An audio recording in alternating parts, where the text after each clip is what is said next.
Hello world, how are you all doing? Are you hyped for WWDC like me? I hope so. I'm really hyped actually. And yeah, there is a lot of things to say here, so I will get right to it for those watching on YouTube. And we have, oh no. Okay, so this is, as always, a summary of last week. Body Crouch. We worked on Body Crouch. We released a new version of Body Crouch, which was 4.11.0. And then we worked a little bit on the open focus timer as well. Today we're going to fully focus on the open focus timer. And yeah, we shipped one feature basically, and we answered some stuff. I think there was no real fix. Yeah, this is just a new feature that we shipped. Then we have, of course, the next steps, and we're going to get right to that. But as always, I'm going to start with a quick round of news of what happened in the last week in my world, basically. And first off, obviously, as I'm really hyped for WWDC, I wrote an article about WWDC, and more specifically, it's this article about how you can make the most of WW, how you can enjoy the keynotes together, especially also remotely, because I felt like I've always been watching WWDC alone from home the last years, like most of the time. And although that's also a quite nice experience because you can fully focus on the contents, right after that I typically want to discuss stuff, and then I have to like find news sites or write some for friends or something like that.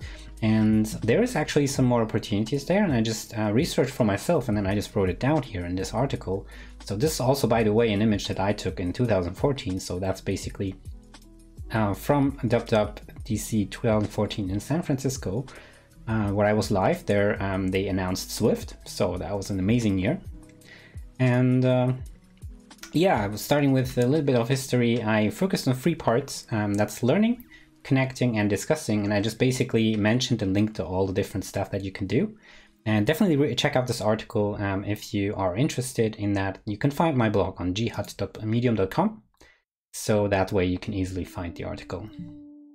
And also on Twitter, I have announced that next week I'll be live streaming the whole week for WWDC. So first I will start, of course, with the keynote. I will watch the keynote, and I'm not 100% sure if I will be streaming the keynote itself, but definitely at least latest after, but probably yes, I will do that as well. And then I will basically just watch it, react live here on Twitch. And after the second keynote, we will be having a discussion with Geoff Pado here. And yeah, definitely join me here if you're interested in that. So Geoff, also shout out to him. And from Tuesday on, I'll be basically watching the sessions. That's something I do each year anyways. I basically watch the sessions, a lot of them, and to really learn something and like to be active while watching. That's, I think, always important because there's so much content.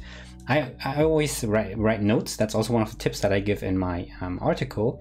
I always take down some notes, and then I also put it on a website called WWDC Notes. So if you don't know about that, that's also a cool website. Definitely check it out. It has basically about all the different topics you can read up. Like if I click on this, you can read a summary of that session. And sometimes they're even going more into the details or something like that. And I'll be just taking notes, and I'll be also adding my notes here for the topics that don't have any notes yet. And yeah, that's something I'm going to do. And if you want to discuss like basically the specific topics, the specific sessions, I'll be also bookmarking and probably announcing like on which day I'm watching at which times which sessions. So join me on Monday if you want to see the discussion together with Cocotype. And then we're going to basically discuss everything from both keynotes. So this is going to be like an overview discussion. And then I'm going to be basically online and watching the different sessions. And after each sessions, I'm open for like discussing the specific topic for a few minutes. And if you want to watch it on the side, like live with me, you can do that as well. Of course, I'm not going to be streaming the WWDC, like the keynotes and also not the sessions themselves, but I will be trying to like showing the exact minute I'm at right at the moment. And that way I hope it's going to work somehow. So that's that. And if you don't follow me on Twitter, also make sure to follow me on Twitter. But more importantly, yeah, we're 74 subscribers already. If I get to 100, I can actually finally change this name up to really be just Flying Dev. And I'm really looking forward to that. So please subscribe on YouTube if you haven't done that yet, so we can get to that 100. But yeah, that's it for my quick round of news for the last week. And let's get to work. So I'll be just copying this stuff.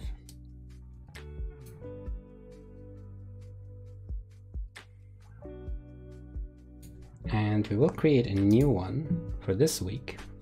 Just open focus timer. Part 25, I think we're at. Is that right? Let me check. It's part 25, yeah.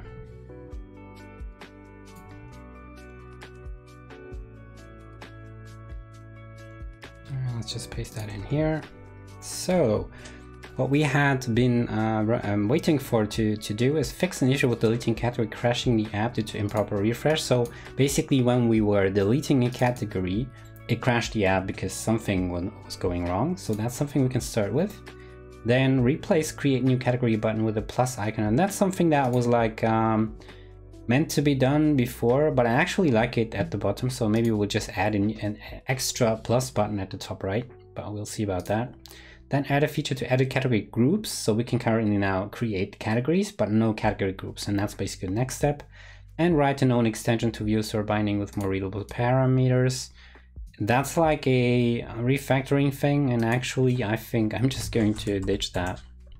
So we can do that if we want to, but I don't see a need to actually having this here listed. And then fix more warnings. This is more important. This is just a reminder that we have written down all the things that we have not completed into our project as warnings that for ourselves, and they're going to remind us to do things. So all right, let's start with fixing the issues with deleting category crash there. So let me open the project.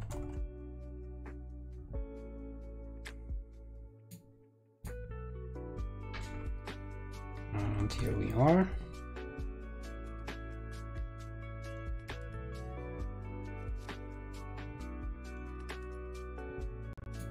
All right, let's run this and just see the crash. I think that's the easiest way to actually tackle it. And I see that there is this dev here, and I actually want to change this up a little bit because if we have a look at the warnings here, we can kind of see that these are dev warnings, and this is a non-dev warning. But I want it to be even more clear, and I found a solution for that. I'm just going to replace this dev thing with an emoji. I'm just going to use the developer emoji, the neutral one. I think it's this one here, technologist it's called. And that's basically going to be our icon from now on. So everywhere we have the dev here, I think it was just like that. We're going to replace it with this icon. You replace it everywhere, and this should have done it. Like you can see, it's everywhere, replaced everywhere. And now if I build, you should now see these instead. And there's another advantage that I noticed is because this is an emoji and this has a higher height than normal text, this whole warning yellow thing here actually has a higher height. So somehow this also differs than from normal. And you can immediately see like these are all my own warnings, and this is a different warning. Faris Cherny 01, welcome to the stream. Hello, how are you doing? How's your day going? Happy Friday. Okay, so this is definitely something improved, and I'm going to also do a little change here because we have written our custom linter. Great, that's great to hear. So have you been working today? And are you looking forward to DubDubDC? Are you a Swift developer? So developer warnings, and this is our own custom rule. And now we have changed it quite a bit. So let's actually update this as well. And instead of all this stuff here, which is the different ways to write dev, which is I think in here because we want to be able to replace it, right? Let me just check. So we have, this one is already replaced. This is also replaced, which is great. And it's basically saying warning and then $1, which is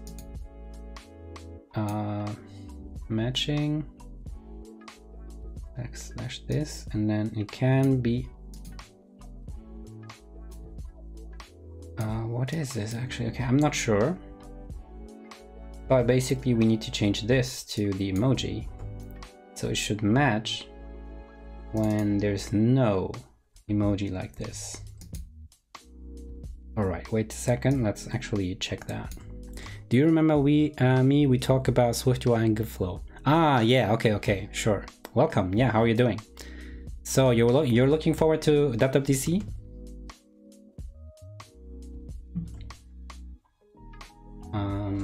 By the way, because I think you joined out a bit later, I wrote this article about making the most of WWDC. So if you're interested in basically being engaged with the community, make sure to check this out, because let me actually send you the link. Let me send you the brand link in here. Oh wait, it's at the very bottom. So you can basically find here different ways you can engage with the community. You can be active, you can connect. There's even a organized by I don't know how to say the name correctly, Hordy Breen or something. It's called DubDub series, and it's like a play and learn together. It's like something like a challenge. So you can basically, it's something like the SwiftUI series, which took place I think a few weeks ago, or like last week or something. And there's going to be different sections or different categories. And every category is going to be basically, I'm expecting, about a new framework or something like that. And then you can basically run it, like do something here, and then they're going to be streaming like they've done here. You can find it here. They're going to be streaming their elaboration of what you've done and reviewing basically. And that's like a fun thing as well to learn. But there's also WWDC notes and more, so check out that article, definitely. And also, if you don't follow me on YouTube yet, make sure to do that. But let's get back to work. So this is basically the example we had. I just wanted to check that our regular expression is adjusted as well. Let me just copy this in and see if this matches. So this is something I don't expect to match, and it is matching. Instead, I am expecting something like this to match. So I expect this to match, but this below not to match. Both are matching at the moment, which is definitely not what we want. I'm going to delete this whole thing. I think we don't need it. So we're looking for warning. That makes sense. Now for the opening parenthesis there. And then we're saying there can be this sign, but it doesn't have to be. Ah, okay, because we might be like escaping it here like this. Something like that, that makes sense. By the way, I started streaming on Twitch. My channel is Faris Cherny. Oh, that's great to hear. That's interesting. So let me check that out right away. Slash, is it like your name, Faris Cherny 01? Oh, cool. Nice picture. Nice, you're streaming. That's great to hear. So I will make sure I follow. But I'm not signed in here, so I have to follow elsewhere. So congratulations on that. How is that going? And there you go. I follow you now. Are you streaming development as well? As far as I can see, yes. iOS, Swift, SwiftUI, C++. Nice. Freelancer and mentor. I teach. I also latest Apple technology briefly. I'm a cool guy. That's a nice introduction there. Cool. So in case you're on your live, when I stop being live, I might rate you if I have any viewers. That's like something I think everybody should be doing when being on Twitch. And I'd love to do that. Well, let's fix this here first. And let's catch that Pokemon. I always forget to throw my Pokeballs. Okay, so this was matching. And then we're saying we expect not, the next things not to be, okay, I need to remove these things. There you go, I think this is the adjusted. regular expression. It's matching the top one, but not the bottom one.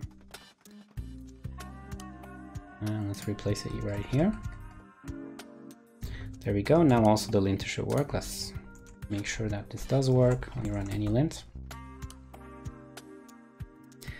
I want to make a Twitter clone and sell it to Elon Musk.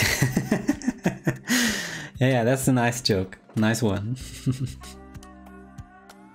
Oh, I caught the Pinocchio. Nice. So this is working and there is no warnings, violations of the warning there. Very cool. So you truly are a cool guy. That's like just a joke, yeah. So what are your expectations for WWDC? Do you have anything specific in mind? I mean, I wrote an article about that. If you're interested in mine, you can also find them. Like I write about everything basically. Oh, I was signed out, that's why. Let's go to my page, like that. So now I'm signed in. This is really weird, look at that. But my top 3 wishes for WWDC, you can find the article here. Let me link that as well. So if you're interested, you can check that out as well. Which is basically 3 things. I'm gonna go through that quickly, you don't have to read it. So number 3 is importing app icons from one image. Like this is something I'm just expecting. Like this whole thing here, I always have to find an app that is up to date to do that. And then app modularization support Nextcode. That's something that I would love to have with Swift PM in its core. I go more into detail here. And last but not least, new Swift only database framework. And I can imagine that, like I'm not expecting them to create a whole new core data, but I can imagine that they basically say something like, okay, we have core data, it works nice, but let's put a layer on top of it that is driven by the amazing features of Swift. And I can imagine it being like Swift UI has been, where Swift UI is kind of compatible with UIKit. And I could imagine, yeah, no worries. I could imagine you're having an internet problem. I can imagine that basically there could be something like Swift data and it's compatible with core data. So under the hood, it's core data, but it is like built on top. It's like it's entirely own thing. And over the years, I'm expecting it to grow like I do with Swift UI. And at some point, maybe 10 years after it was introduced or 7 years after it was introduced, that it stops being based on core data. And instead they're changing the core itself. And that's like how I would imagine that to work. Well, if you missed my discussion here, let me send you the friend link anyways here, so you can read about it if you need to. But what are your expectations from WWDC? All right, we have done the, let me actually commit that change itself. I think it's worth a commit. We have adjusted these examples. That's all right, that's all right.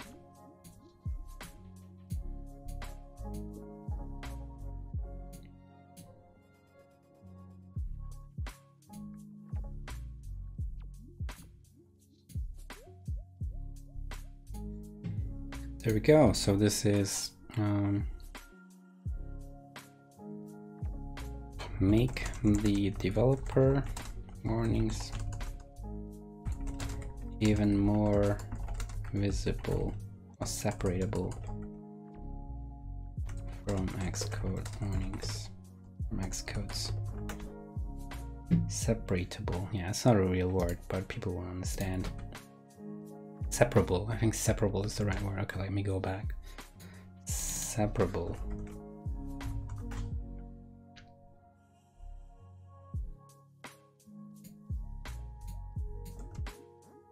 All right. So one thing, one problem with that method is that this is like hard to type each time. So I am going to create actually a snippet. So let me just, let me do it like this. And we do already have a snippet, not yet implemented. NYY, okay. I'm going to just right click here, say create code snippet. This is going to be developer warning. And of course, we don't want anything written in here. And actually, we can use the message. We do something like this, so we get the auto completion. And if you don't know how that works, again, opening like this this lower than, and then this hashtag sign, and then whatever you want to call it in here. So like this is the name of the completion. And then again, the hashtag and closing. So you can't see the closing because it's immediately replacing, but this is the last sign I'm typing basically. And this should appear on developer warning. Let's do it like that. There we go. We have created a snippet. So each time we want to write a developer warning, I just write DW and I get something like this, and I can immediately start typing there. Nice. So let's get on with our issue. I will be running the iOS app again. Okay, I hope that they fix some view bug and some other stuff like refreshable for scroll view, not just list, and some work on text field and text editor, and add native way view so we don't need to use UI view representable. I didn't get the last part, native way view. Maybe you can explain what you mean by that, but I agree totally on the text stuff. Text field, text editor needs more customization, definitely. And also just general improvements on their own UX. And I'm assuming that scroll view doesn't support refreshable, and you just need that to be available there. Native Swift UI views. You mean more native Swift UI views, so we like all the views missing, that we're getting all the views that are currently missing from UIKit, not importing UIKit. I get it. Yeah, totally agree. Like everything Swift UI related, I totally agree. And in my article, like look at my first sentences. So it's basically saying I'm going to skip any of the obvious topics and that every iOS developer is going to listen, something like that, such as a more stable Xcode. I think that's something everybody's wishing for. Bug-free Swift and more complete Swift UI. I think that's everybody's problem. And then also I had a lot of issues with Swift UI previews, so I didn't mention these because they're like just improving things that are already there. But yeah, I went on just talking about new stuff. But do you think there's going to be a product announcement? Let me ask more specifically. Do you think they're going to introduce AR glasses or something like that? Or VR maybe?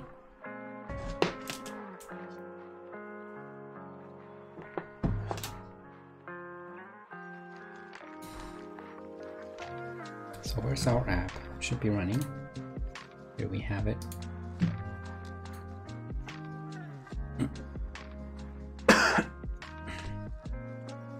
All right.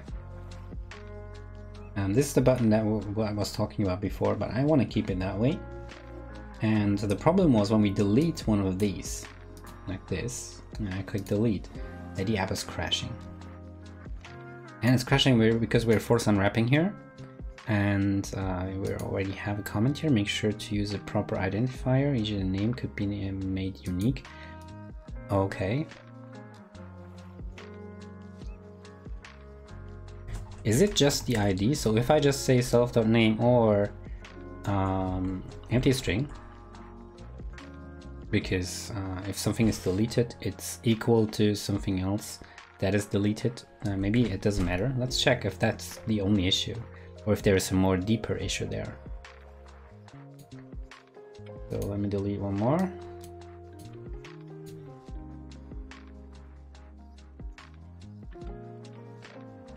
Wait, no. Okay, we're now running into a problem here because why are we calling into all these things? I don't think this is the, so where does the call get from? So we have the category view that we built here.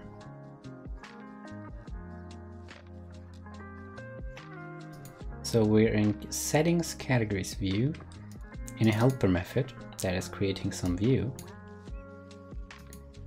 And that is being updated with a specific category. So where does this get called from?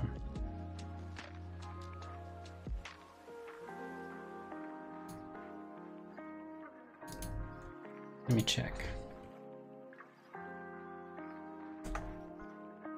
So we have 2 calls, one here, one here. Okay, that's just one call, but different platforms. And there is the for each. So it goes by categories by group. Okay, so for the selected group, it's basically listing all the categories that we have there. I don't think so, because it's not very profitable. As you can see, most people buy VR just to try it once and never use it. But if they release an AR glass, it will be the future, and once you try it, you will never put it back. I was talking about VR because there were rumors that Apple is working on AR and they just want to do AR first, but that they have like, because they are not going to release that as soon as one might think. They might be releasing VR glasses first, or VR, like basically VR device first, more targeted towards developers. So they already have the technology to use the new APIs and already provide data, like something like that, that can then be used for the AR glasses as well. That was some rumor a few years ago already. Ustam Ahmed, hello and agreed. Welcome to the stream. Yeah, you agree as well. I also agree, for consumers, VR is not that great, but also a recent rumor. I don't know if you want me to talk about rumors, but a recent news actually was that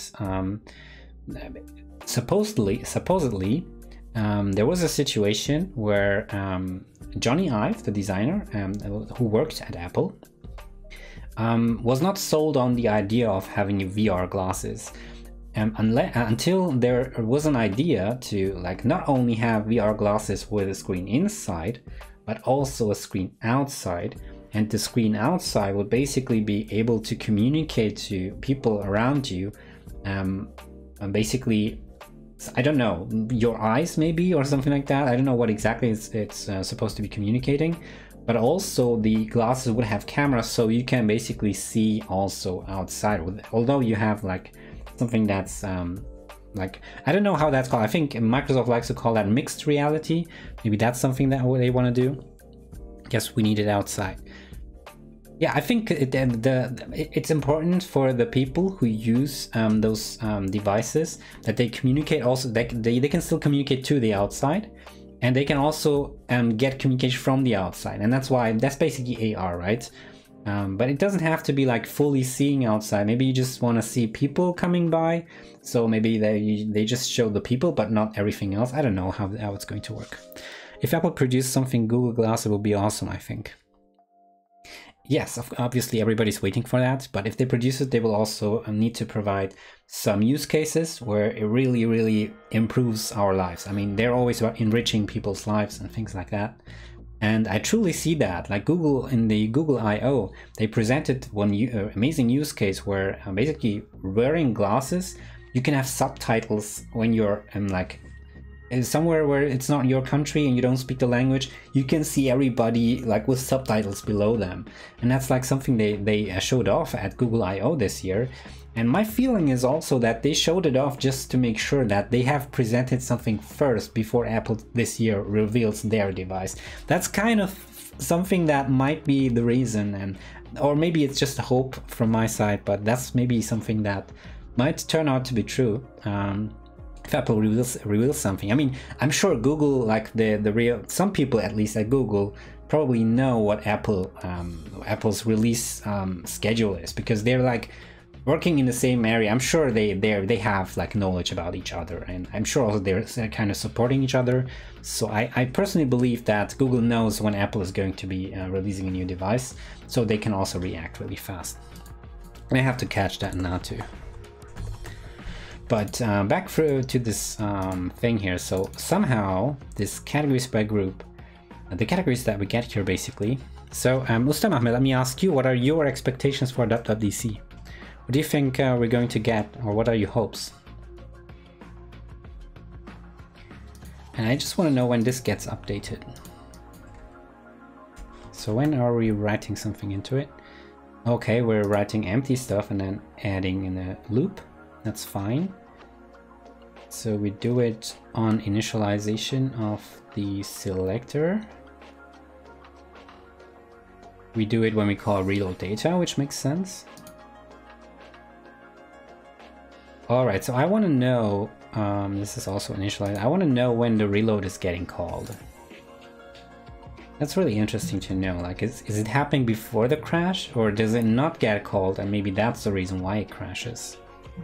Because SwiftUI still tries to present something that doesn't exist anymore. Let's have a look at. That's the reason. Let me create a new one. Test, save. Okay, reload data. That does get called when we save, and then when we delete, it does get called. Okay, now I want to see if everything is getting written in there. I didn't expect so many things. SwiftUI version diff improvements, new kits, etc. I actually expect something big this year because I don't know. I just have a feeling this year we'll be getting something big, and it could be the database. I'm making a point in my article that I already mentioned a few times. My top 3 wishes for DAppDC. I made a point that with now we have now some new features, which is how's it called? Let me just get to it here. That's why I wrote the article, right? So I'm going into some details here, and I'm saying probably, there you go, distributed actors. So with distributed actors being now accepted and even implemented in Swift 5.7, and Swift 5.7 will be released definitely this September with all the new stuff. So my feeling is that this feature in Swift is going to allow Apple to provide a new database framework that also supports CloudKit via distributed actors. Why actors are important for a database basically is because you can access things from different threads when you work with data. And I think if they provide a new database framework, they're not just going to say, okay, it's going to be working nicely with SwiftUI, because also kind of core data is working nicely with SwiftUI already. Not perfectly, but it's working. And if they really provide something new, I think they have to have something that's entirely better, like a whole level better. And core data multi-threading is kind of a mess. If you like want to, it's basically not possible to access the same context from a different and things like that. It's really a mess. And I can imagine that this can be made much simpler by using actors. And then if you're using actors, you need to also have to support that if the data is lying on CloudKit, because that's like core data does support CloudKit. And with distributed actor, I think they can pull that off. And so I think they actually have now all the groundwork laid out for database library. That's why I think it could be announced. Yes, I think they will announce things that we already know about Swift Evolution. Of course, they will also have a session where they announce these things, but it's more like a summary session for those who missed these. I mean, I'm writing also if you don't know about that, a monthly where you can also follow. So I'm already doing that kind of thing already. So for me, it's not going to be new. But I'm expecting each time they work on something big, like actors and distributed actors this time, I'm expecting some libraries or some new frameworks of them going to be relying on that. And my experience is from the last years that whatever they worked on like recently, right before DAppDC, they need it for something they want to present at DAppDC. So I'm really sure that we will get something, I don't know what, that is going to be using actors and distributed actors a lot, internally at least. It doesn't have to be like in their API, but if you're working with actors, you always have to call into await, like you have to basically await the answers. And I can imagine that this could be the database. It could also be something else. We don't know. Okay, so I want to have a look at how these category groups are changing. So we're making new fetch requests here. Let me actually look into this. So this is the groups. Okay, the groups are not going to change, but we want to know. Let me actually go through this. So this works like that. And then we are calling and we're placing into these group typed categories. So let's have a look at the typed categories here. So we have group typed categories. We have 4 of them, and we're expecting, let me have a look at the app again. 1, 2, 3, 4, 5, 6. So there were 6 and there should be 5 only. But which category is this? Let me quickly check. We have it here too. Oh, what's going on here? Look at this. Okay, let me print it like that. This is the group, and then it has a name. This is the task type, and we're talking about task type. So task type is correct. And we should actually, let me actually go through these and map through the names there as well. Programming, design, code reviews, paperwork, and research. Programming, design, code review, paperwork, research. Test is not in there anymore, so it's definitely removed after this is done. So this should actually update the data, but still we're getting this, which is weird. I want to ask you the advantage of CloudKit over Firestore. I haven't used CloudKit, neither have I used Firestore, so I can't give you an answer there. I'm sorry. And I have to go to the door. Just a sec. I'll be back. All right. I'm back, and I want to ask you the advantage of CloudKit. So definitely Firestore supports Android. That's like an obvious difference. I think CloudKit only works with Apple. And other than that, again, I have no experience, so I can't say anything. Selam, kolay gelsin. Teşekkür ederim. Sana teşekkür ederim. Ya, iyi cumalar dilerim. Selam. Yeah, so why is this crashing?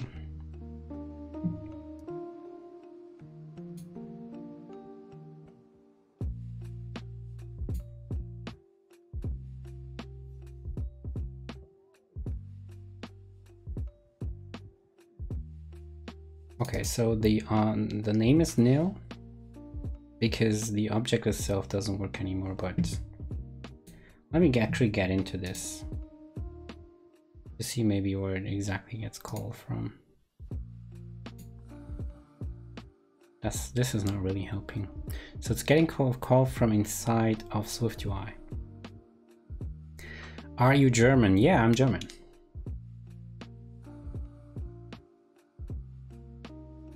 Hayırlı cumalar, teşekkürler. Ona da.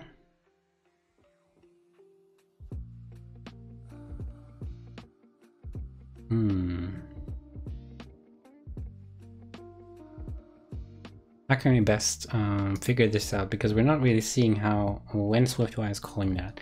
We could just play around a bit. So this is in the category extension, but it's we're currently in the category settings edit and categories list. Actually, this is, I believe, this here, settings, categories. And here we're listing, we're going through these, and this gets updated, but maybe this view doesn't update. Is that the problem? But it must have been refreshing. I really don't know what the problem is, to be honest. So we have this, and this is all equatable, so it should know when it's changing.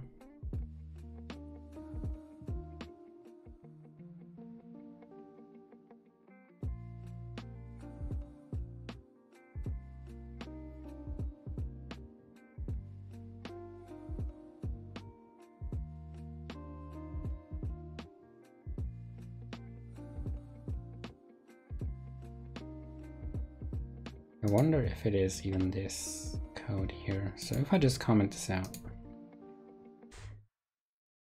I guess we will not see that anymore. Guten Tag, ich spreche ein bisschen Deutsch, ha? Guten Tag. Du sprichst auch gut Deutsch. Where did you, or why did you learn German?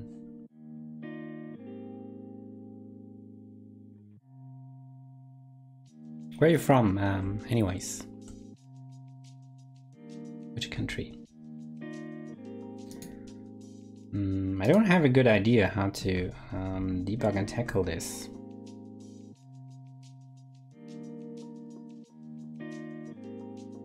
So if we do comment this out and run the app, I'm assuming we're not going to be seeing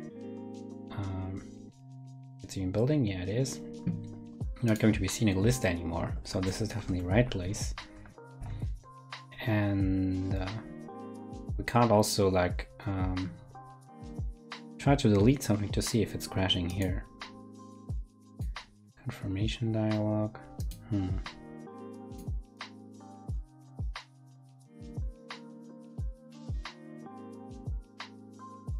Tunisia and North Africa, I just know A1 and A2. Oh, cool. So you've been to Germany already, or are you planning to come to Germany? Is that why you know some German? A1 and A2, that's great. That's pretty much okay. You get around with that.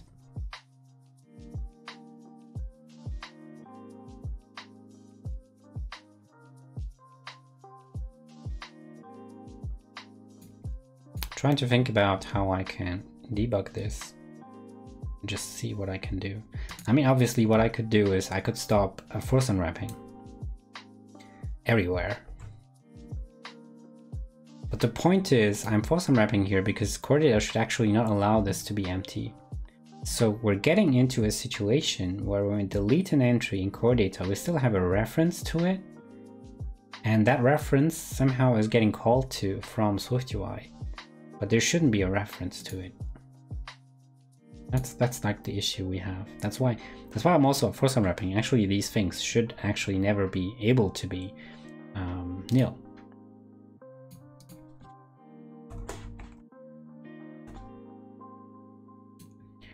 I learned at my own on the summer. Maybe I will visit Germany in the future.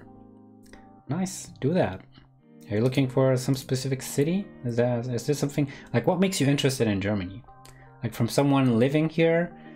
I'm curious what makes you interested in Germany, because obviously I'm interested in other countries because I do live here and I was born here. And yeah, I'm more interested in Japan, for example. And I'm learning Japan, right? Japanese right now. I'm learning Japan. That's right.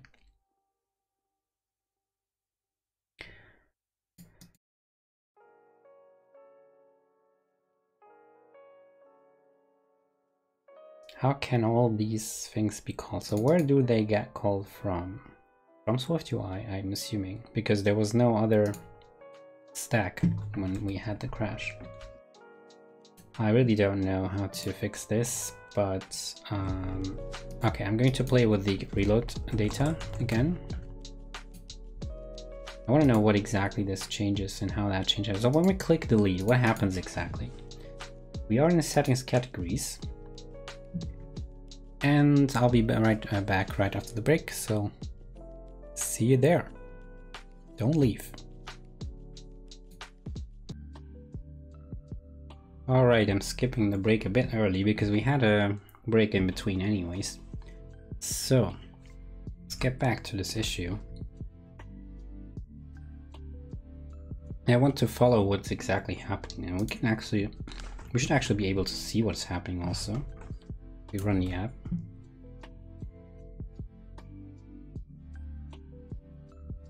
I want to visit Hamburg, it's so beautiful.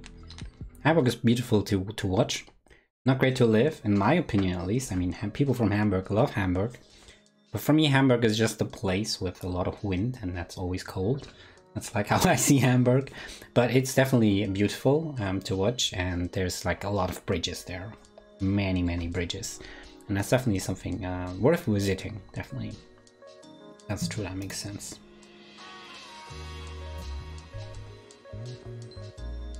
Okay, let's delete this one here. So last action happening. Delete category button pressed. That's right when this happens. Let's get into the reducer and see what's happening when this is getting called. Let's copy it.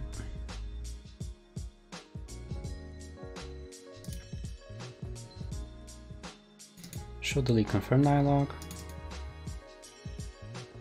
So the dialog doesn't have debug actions yet.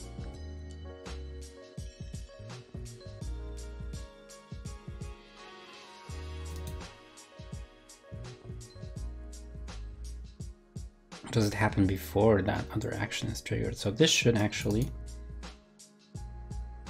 show the delete confirm. Okay, this is a step before. There's some debug action missing.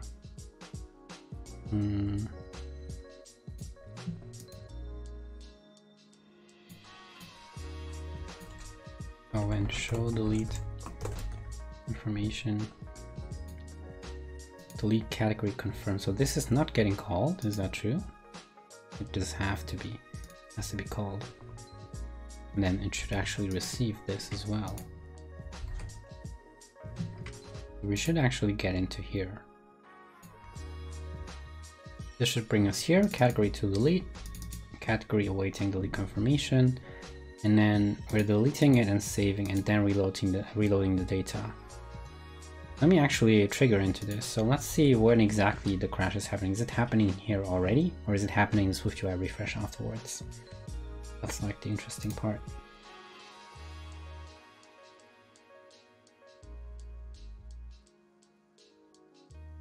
Alright, let's remove this one.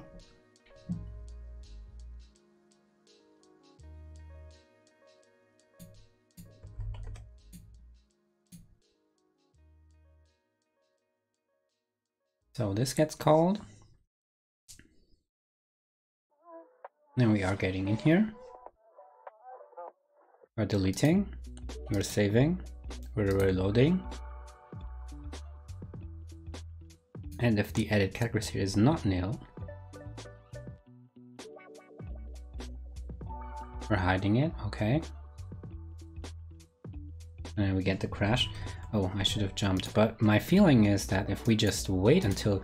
My feeling is that this either this reload or this save is taking some time, and maybe it happens in the background. I'm just going to try something out. I'm just say task asleep. No, I think we can't use task asleep. Maybe we could just use sleep for 1 second. I think it was seconds. Just to see if that fixes the crash.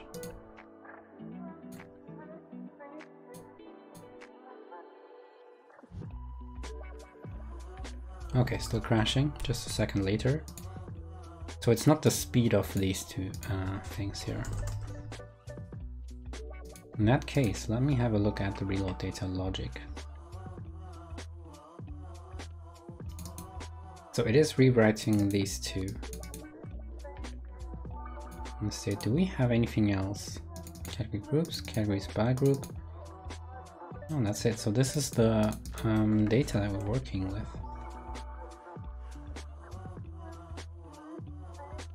I really don't know why it's crashing.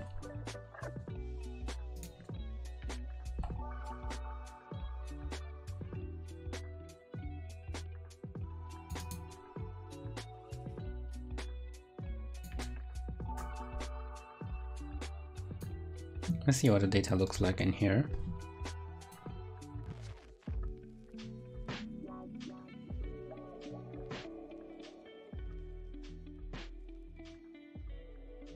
Oh wait, I have another idea. Okay, this is a class.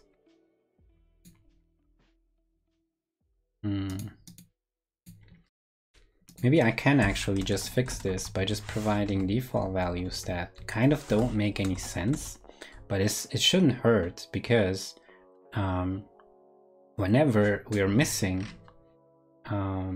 whenever we basically have optional, like these are not optional fields, this is a required field, and if this is set to nil, then obviously it's deleted or something like that, and it shouldn't be presented anyways.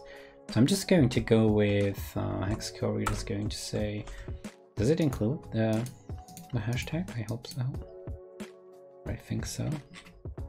Okay, I don't really know, but just going to assume it does, and just say this should be black. And in here, we're just going to, I don't know, circle.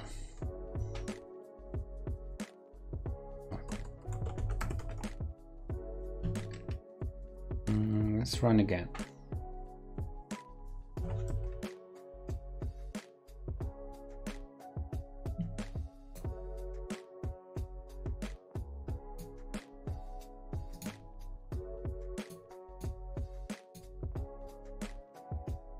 Alright, we're doing also the same here.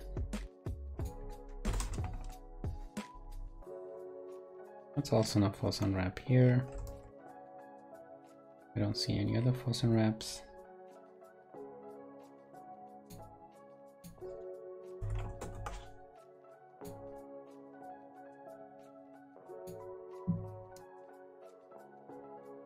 Okay, that was weird, but it's not crashing at least. Let me see that again.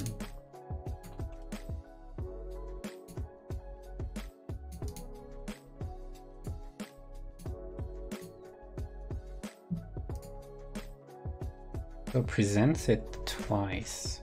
Why is that happening? Let's have a look at the actions here. So edit category is presented, edit category button pressed, set category, delete category button pressed, and then the binding for settings categories action, delete category confirmed. Why is it getting presented again? This is weird. Okay, that's a separate issue. Well, let me see what happens if I create a new one. I go into the details and I delete it from here. This works without crash. Now, at least.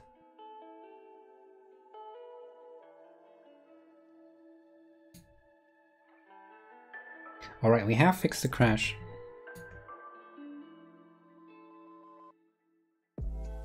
Bye, sorry, bye. You have to go? Is that what you're trying to say? If you have to go, feel free to leave, no worries. Then goodbye, have a nice weekend.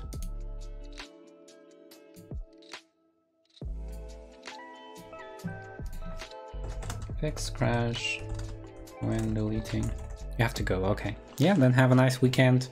And definitely don't forget to watch as much from DubDub as you can.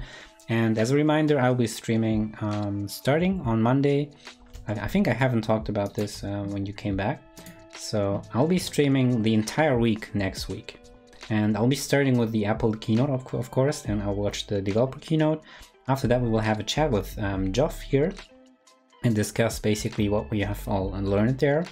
And from Tuesday on, I'll be just watching all the sessions that I'm interested in, and I'll be taking notes of those, so you can basically see my notes then. And after each session I watch, you can also, like, we can have a quick discussion if there's anybody around who wants to discuss the topic. So I'll be live. Just make sure to join in if you're interested in any of those sessions or want to discuss sessions. So having that said, have a good weekend.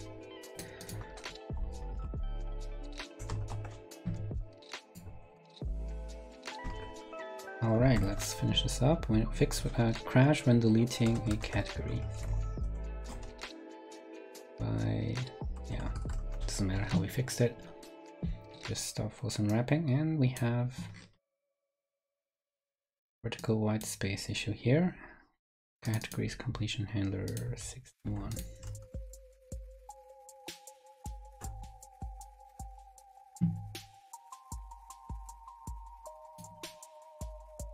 All right, of course, makes sense. That's why we have the custom lint rule. Do not commit on nonsense like that. So technically we have fixed the issue here. Next, replace creating category button with the plus icon on the top bar. There is no top bar here, and if I add one here at the top, then it's not clear if it's related to general or categories. We could place one here somewhere, but I feel this is quite a nice place to be, so I will just delete this. I don't think we need to do anything there, including this one. Add feature to edit category groups. So that's the next feature we're going to work on. So we can now edit categories. Let's add the same thing for category groups, which we can, as you can see, we can select them here. These are the category groups, and we can't currently add new ones. I'm also thinking about if this is the best way to show the category groups. But anyways, let's just start implementing the groups edit. So when we are in the settings view,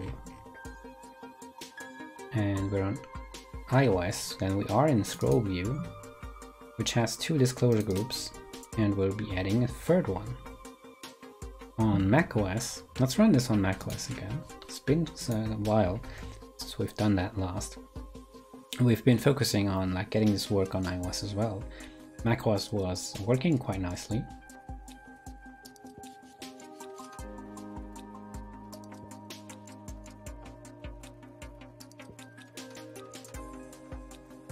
So we have the main view, the timer.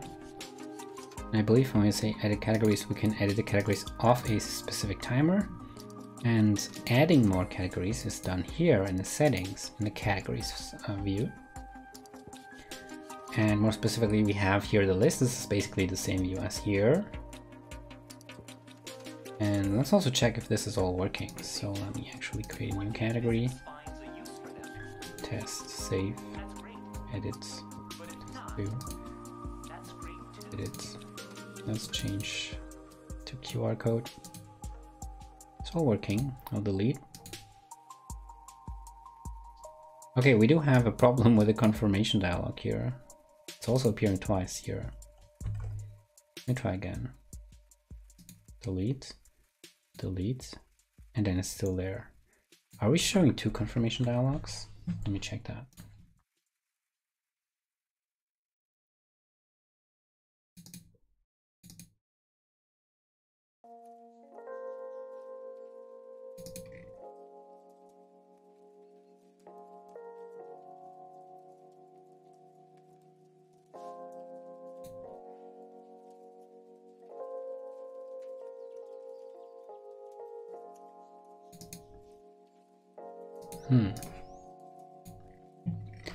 This is weird, but I'm not really sure. I'm just going to write it down as to do for later. When deleting a category, when confirming delete of a category, the confirm dialog reappears. This is something we should be fixing at some point. But this also goes well as a warning because it's not something that's really blocking us. So let's just write it as a warning here.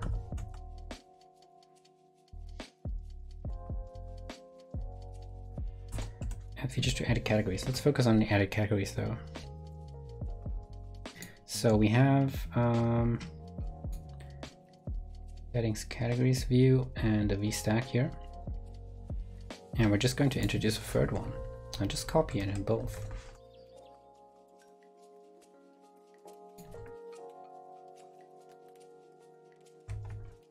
And we're going to change settings categories view. Do we already have a view for that? Settings categories. Settings, no, we don't have it yet. So let's create a new package with our tool. Generate package. The name is settings categories, so we should go with settings category groups now.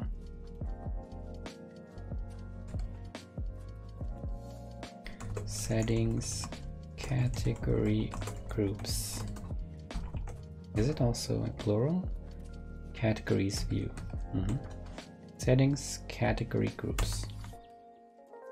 So we're creating this new component. And I'll be copying the things that we need to the right places. Settings category groups.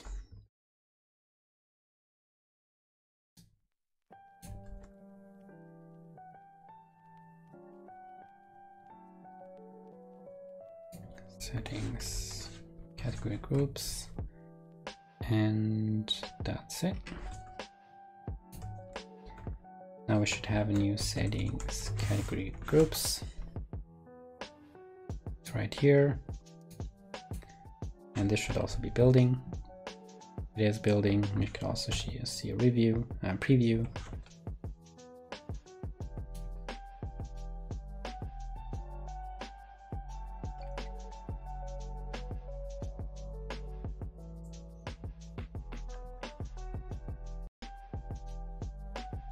There we go, it's currently empty.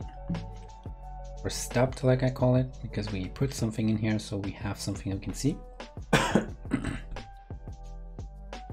All right. Yes, there's the iPhone. The other iPhone is currently not showing, but let's get back to our settings categories. Oh wait, settings, just settings, because that's where we are going to show it from. And this is actually what we care, what it looks like. But we have to change this up, which is a copy now, to settings category groups view. Import it as well, and we have to import it to the package, of course. Settings, here we go.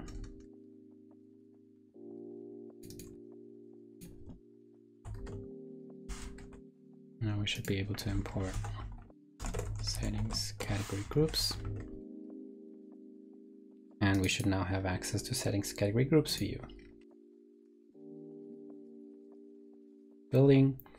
And we have to now add the store stuff as well. Settings category groups state. And again, let's import that.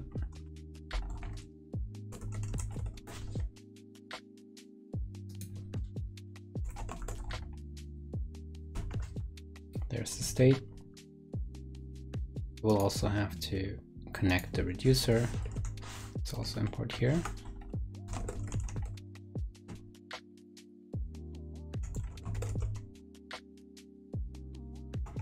And pull back the data to glue everything together. This is settings categories, category groups state. This is settings action, and we don't have the action yet, so let's add that as well. Okay, where is it? Oh, it's together with the store, so we have not split this yet. Let's do that quickly.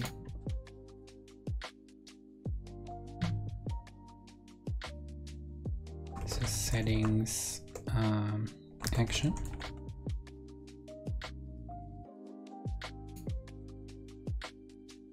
And we need settings action handler as well.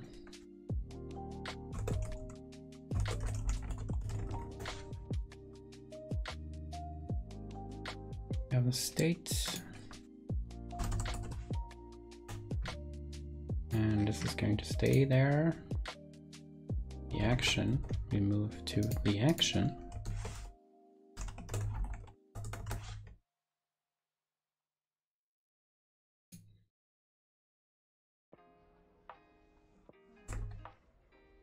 And we need to import settings categories, basically.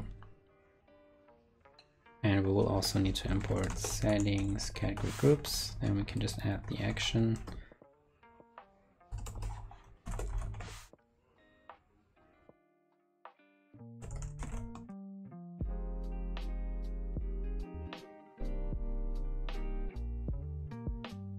Action handler isn't implemented. Yeah, let me just copy over basic stuff from here.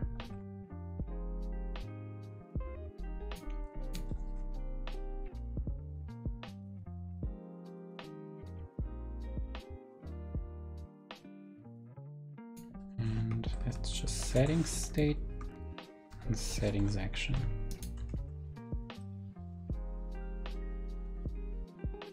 Now let's extract logic from here. Okay, we don't have anything that we're doing here, and that's why maybe we didn't need the action handler before.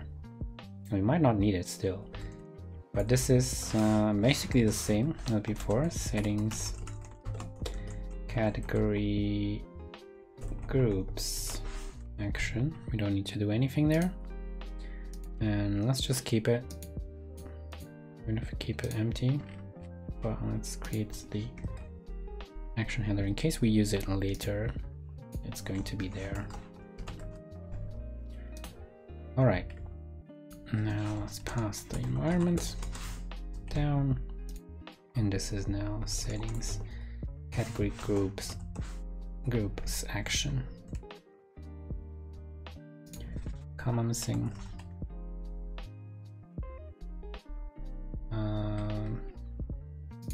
This is settings category group state.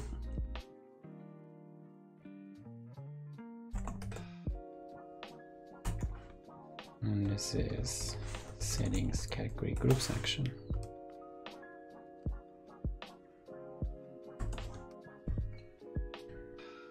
All right, we need a new tab. Category groups, and probably it should be placed above. No? Above, probably, yeah, makes sense. Category groups. What should we return here? So, oops.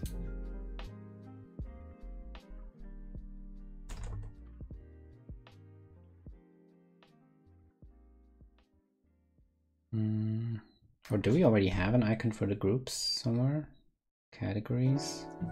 Let me see if there is any icon for a group. I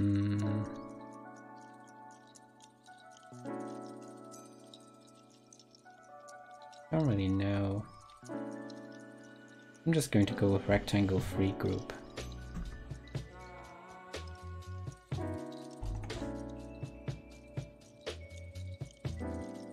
Yeah. I can change them easily later.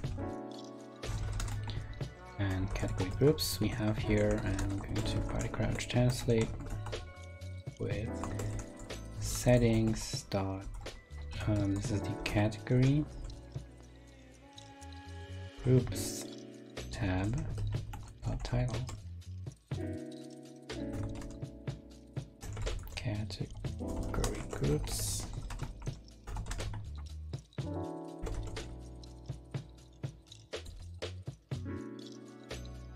I don't really know how we translated that, but it should kind of work. And we should have... Huh?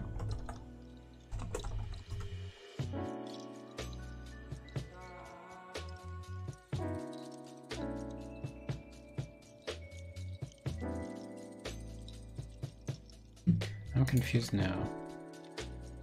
But if I build it from here, it should replace correctly using body crouch.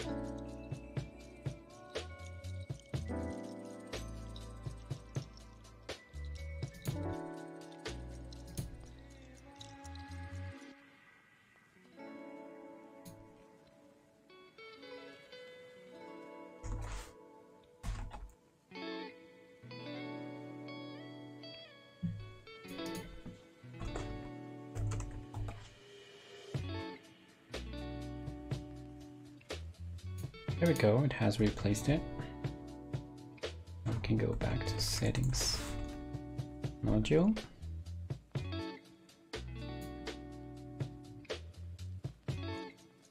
And let's see what else we have here. Settings tab, categories, category groups, system symbol, category groups, display name, settings state tab, category groups.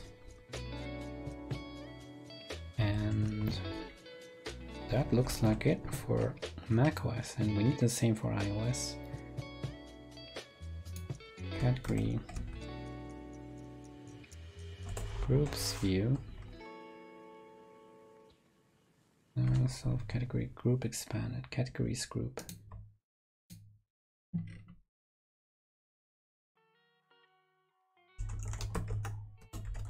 This is category groups group expanded.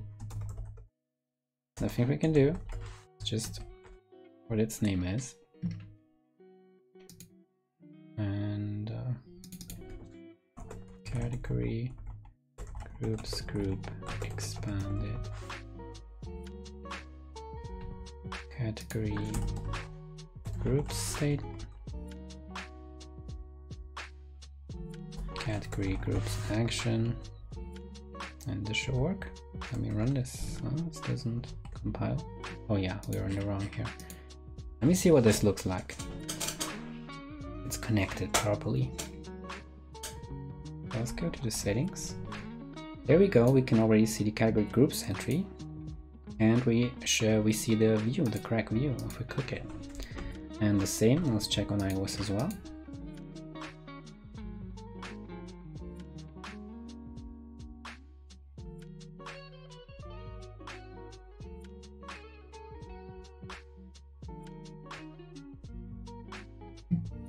Here we are.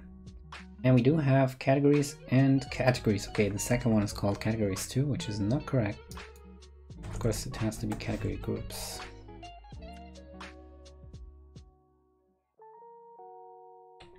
Here we go, category groups, and the empty view. That's exactly what we're looking for. So we have connected things together. Let's actually check here. This is okay, category category groups.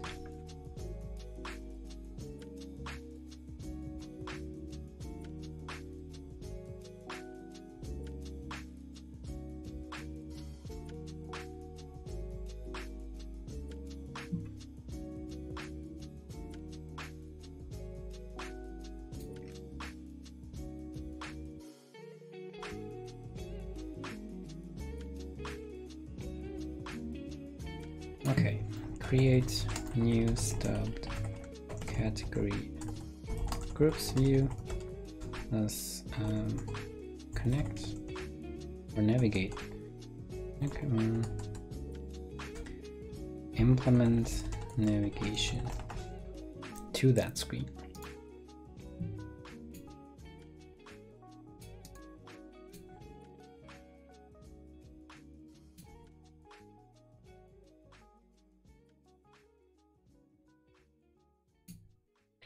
That's it. Let's now get on to this screen specifically and let's implement it. And we have now connected how we get to it. So we can now fully focus on the settings category groups module. We can actually close everything else because we don't need them anymore. We can just see everything in there. Turn on the preview. Let's actually close this. There we go, this is our preview. And we want to implement the view here now. Just for reference, I'm going to, oh wait, let me just see, how do we actually want to make it? We want to make it a list like we do here. I think it does make sense, and here too, like just this list, but in here. Yeah, this should be simple, and that means we can also copy and paste a lot. Let me go to, let me close this preview. Let me just copy and paste first. So let me go here into the categories view and copy and paste a bunch of stuff. So this is the list here, it starts. And it's inside a VStack. I think this is just because we needed that picker, but we just need the list in our case. So let's just copy the list directly and the new entry button. So we do need a VStack. We already have one, nice, let's just do this. And of course we have to change the data source, but the view code should basically be the same, and also for macOS and iOS. Okay, well, on macOS we're using this helper, and actually I think it's more consistent to do the same for iOS. So this is category entry view. I'm going to rename this category entry view Mac OS, and we're going to extract this whole thing here.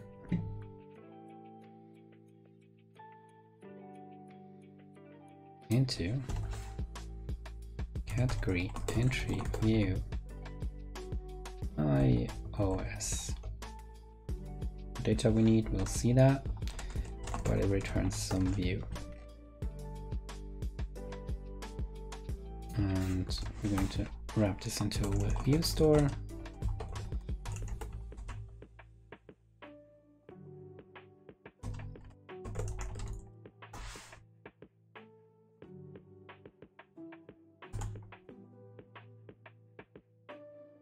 Now, is there anything we need to pass along? What are we passing along for this one here? Obviously, we're passing along the category, so we'll need that here as well. And the frame height we're setting there. We could do that here as well. Or we just move it down there too. I think that makes more sense.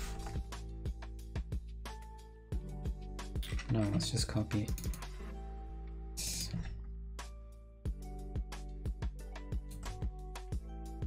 Here we go.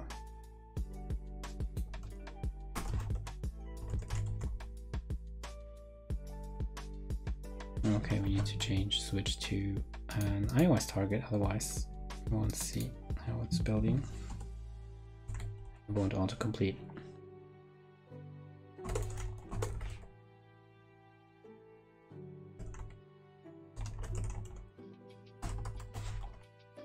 So I expect this to build. See if it does.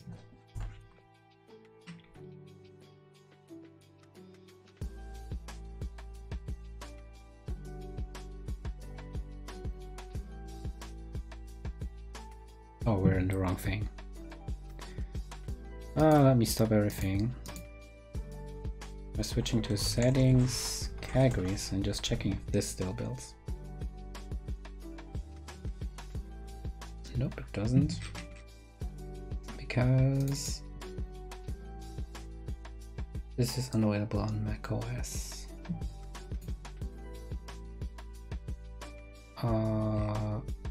Oh yeah, we need to put this into if. Okay. So let me also do this here. macOS else.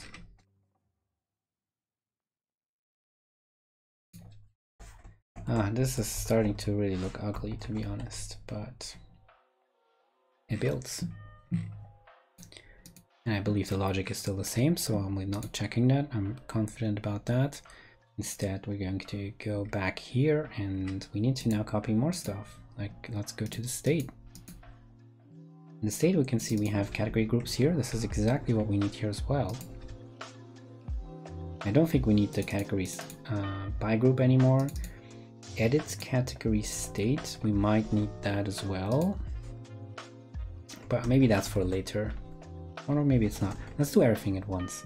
That means we need also a settings edit category group state. Settings, let me copy that. Generate settings edit category group. Oop.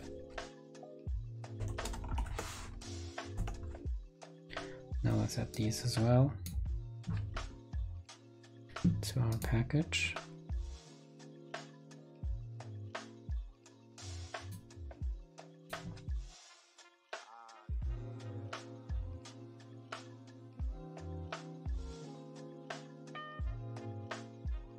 Actually, it's below this one.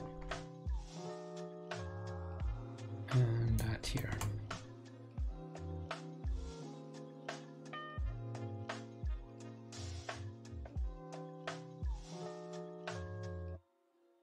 Nice, we should now import this in the settings edit category groups.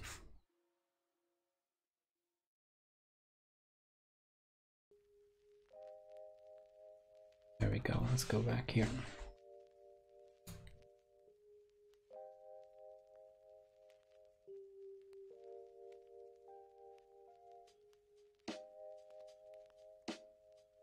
So this is now import settings edit category group.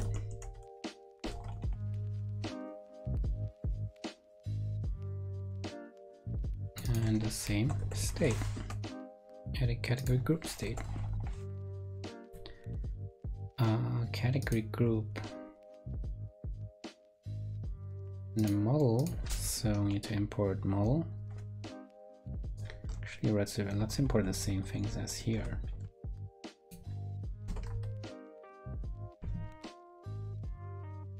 That's better. Initializer needs something now, and that is probably going to be the context as well. So let me also copy and paste more stuff. So select a group. We don't need that because we don't have a select group, but show delete confirm dialog and category awaiting delete confirmation. These two we will need as well, but it will be category group awaiting delete confirmation and then category group.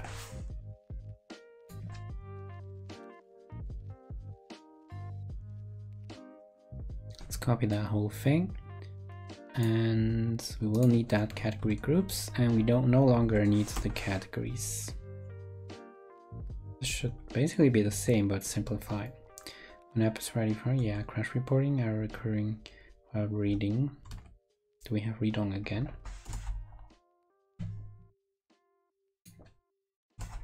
How often do we have read on? Read on. Oh, we do have it in a couple of places. Let's just replace it with reading. There we go. Now select a group. Not needed. Let's see what else is failing. Let's go to the action. So create new category button press. We will have something similar. Let's actually copy everything over and delete what we don't need. Create new category group button pressed. Edit category group button pressed. Category group. Let's also import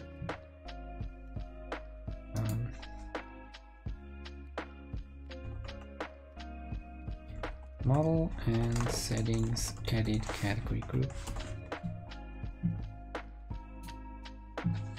Delete category group button pressed. Delete category group confirmed. Edit category group. Edit category group action. That edit category group is presented. That's pretty much it. Next up, the action handler. And there's a couple of things in here. And I will try to copy and paste again, because the logic is really similar. Edit category save button pressed. Edit category group save button pressed. But let's start with the reducer. I think the reducer is... Oh, let's do this first. Reload data. Set edit category group presented. That makes sense.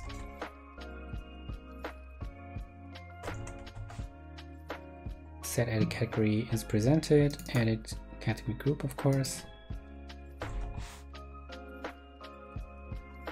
Group state is presented. Then we're initializing. No, we don't need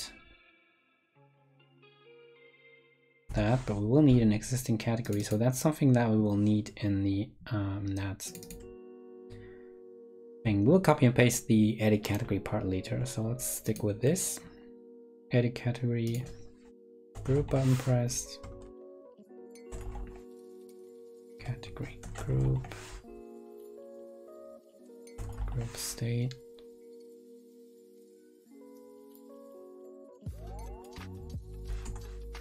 Existing category group, and the same here. Existing category group, and in this case it's category group. Delete category group button pressed. Of course, because we're doing so much same code, it can make sense to extract this logic and then just have one place and just replace like some parts. But that only makes sense in my experience if you have at least 3 of those cases. If you have 2 like we have here, categories and category groups, I think it's better to keep it separate, and in long term it's actually less work this way. Category group awaiting, category group.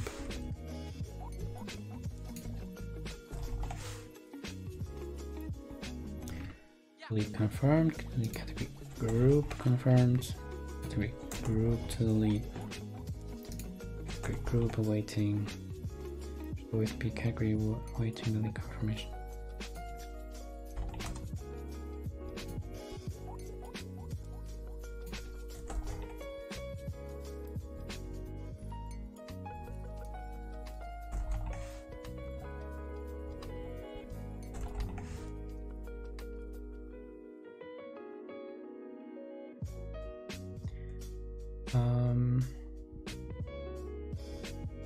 Yeah, that we need, and this we can just ditch.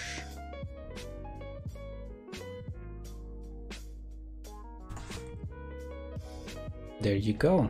This is pretty much how I expect this to work. Of course, it's not building yet, because some parts are not glued together yet. But let's continue with, let's go to the error. No errors. And no errors here either. Let's go to the reducer. And of course we have some logic in here. First the edit category connection, let's add that. And of course it's edit category group in our case. Group state and group action. Let's also go through the action steps here. Create new category group button pressed. Edit category group.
Implementation was never easier than this.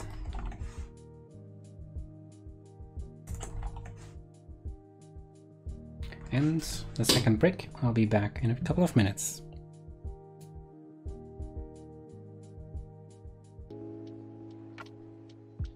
Alright, we were right in the middle of adjusting everything for our category group. Edit category group, edit group category, edit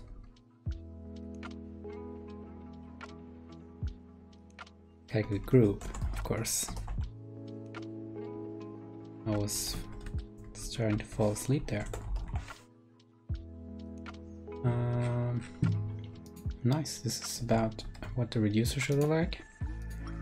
I've already worked on a state and a view. Now we can adjust the view as well, because it is no longer going to have multiple category groups. Is empty. So we're just going to say categories by group is empty.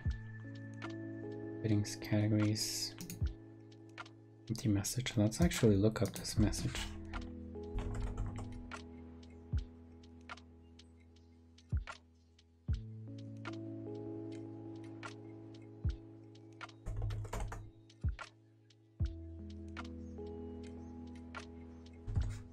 Something like that, okay. Go to the English one.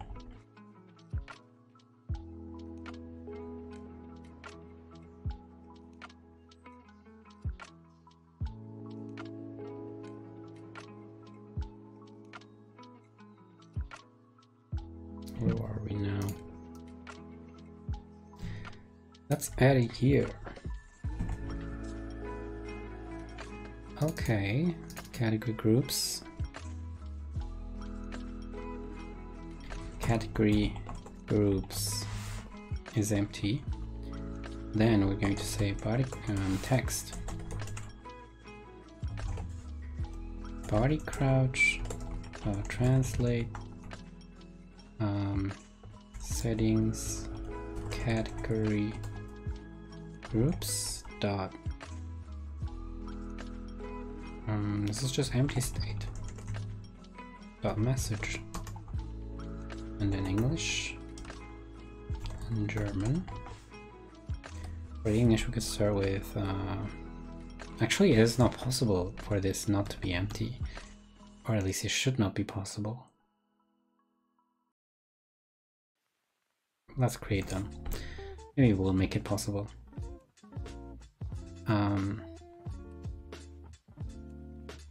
No category groups yet.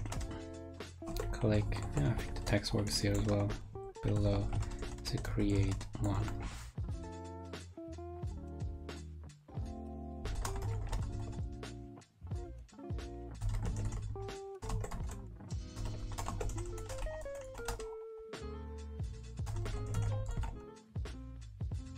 Alright, this is the text.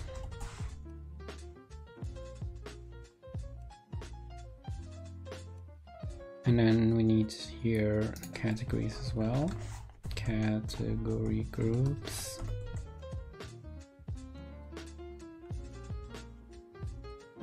And this is a category group then. I think we can close this by now.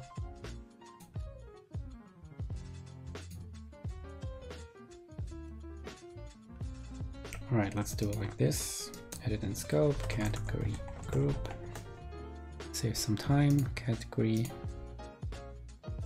We have two functions. Okay, we shouldn't have closed it. We still need it because we have. No, we don't.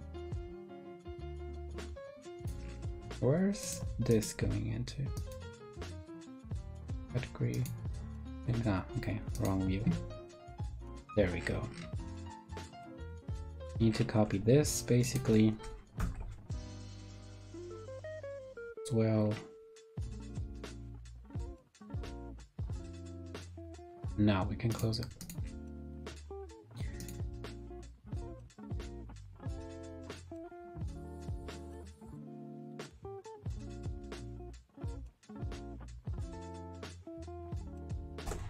And this is of course called category group entry view and category group here too, and this is also category group, category.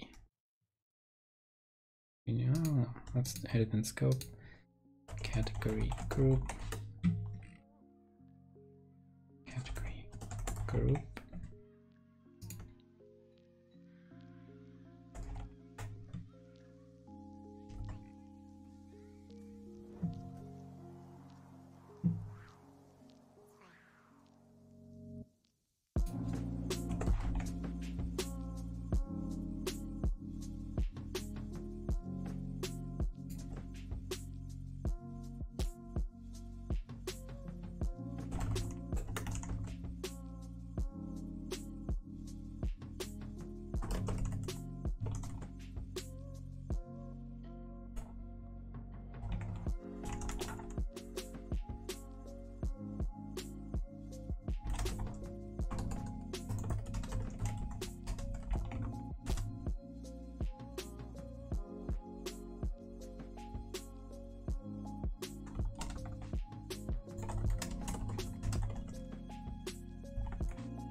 Let's look up what this delete confirm message is.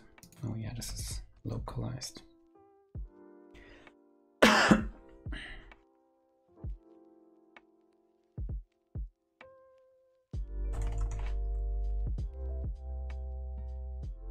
Settings, category, groups dot delete confirm dialog dot message.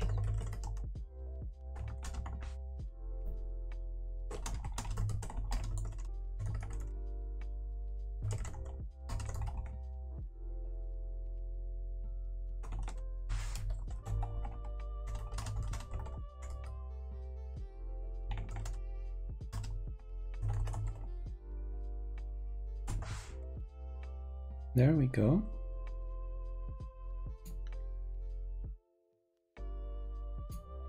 Why does this not work? Category group.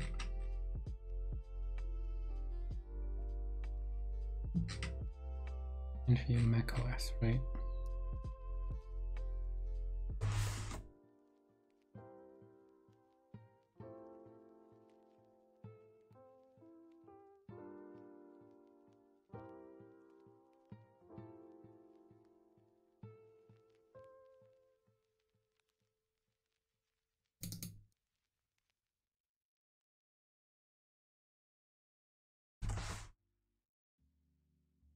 Okay, so for category we have an icon image and things like that. Is there a category extension?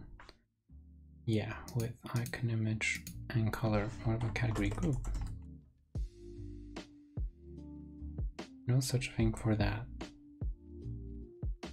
Do we need that for it?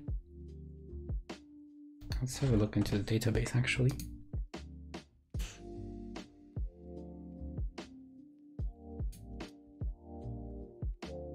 So we just have a name for those. In that case, we'll simplify this to just a name. No need for the icon image, and then we also don't need the group.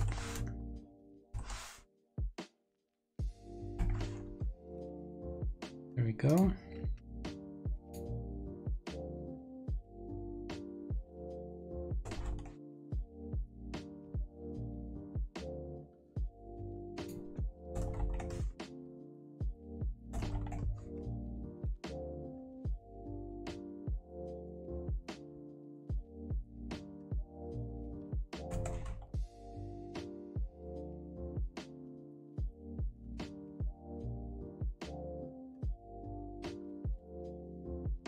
Alright, I wanna have the body crouch things replaced.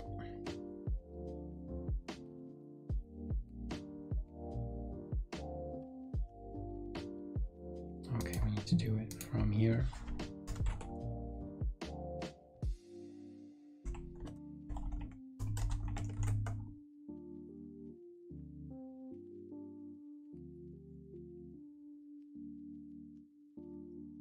Did I replace? Yeah. Let's go back to the settings. Settings, category groups. And building, it should still fail. But now we should be able to change that to settings, category groups dot delete confirm dialog dot message.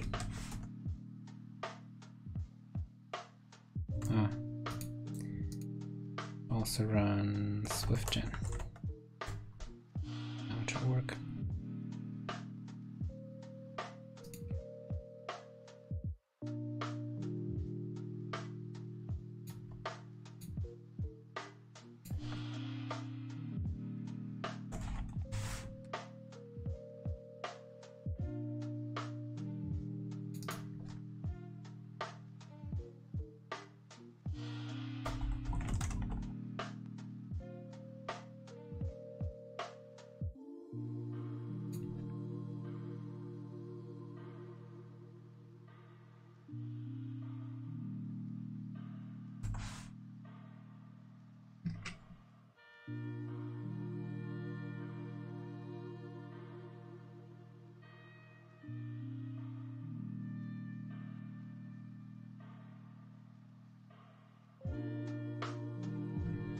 How do we initialize the category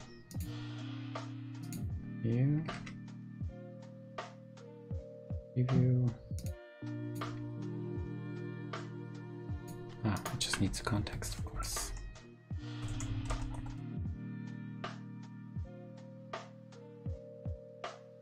And that's it, pretty much.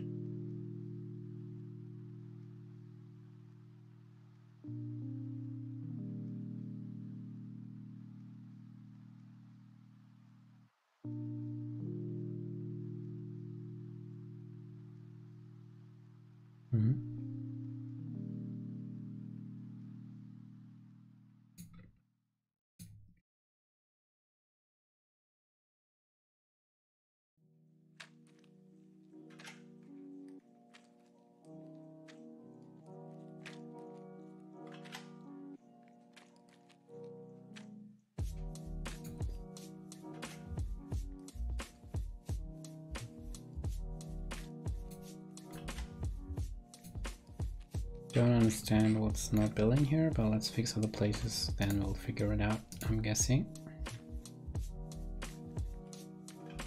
Oh, it might be related to this as well. Edit category group reducer.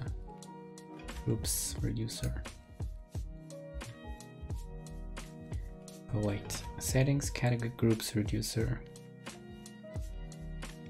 Oh, settings edit category group reducer. I see, I see. Should be groups anyways. I need to import settings edit category group. There's actually group.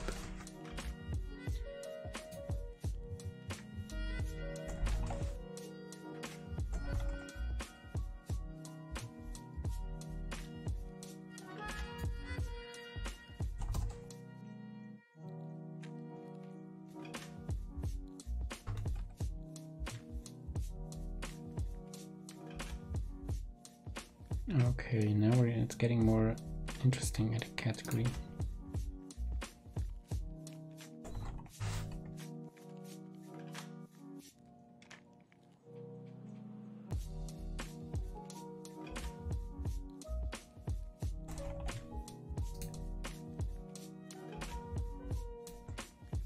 There we go. This is more like it.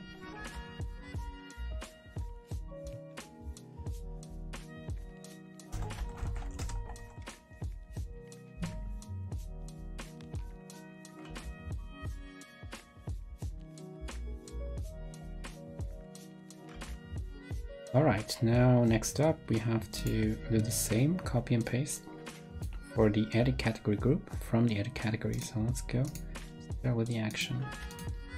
Here I go into the edit category action.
Date group. Oh yeah.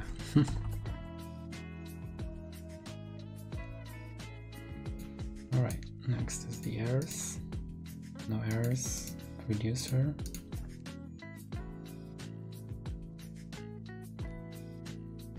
Easy. State. This is the interesting, or more interesting. Let me actually copy everything over and then just delete what we don't need.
There it is. Last but not least, the view. Which is also kind of more complicated, but we should be able to handle this.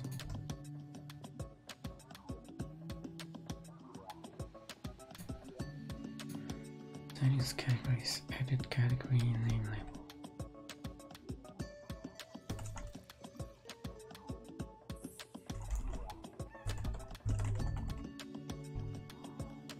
Settings, category, oops. That's label.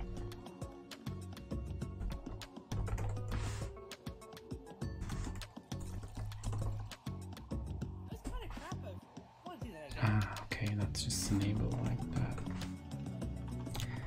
English group name.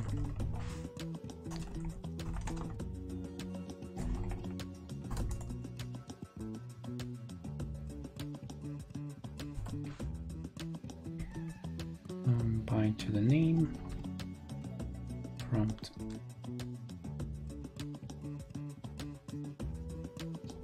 Go for the prompt.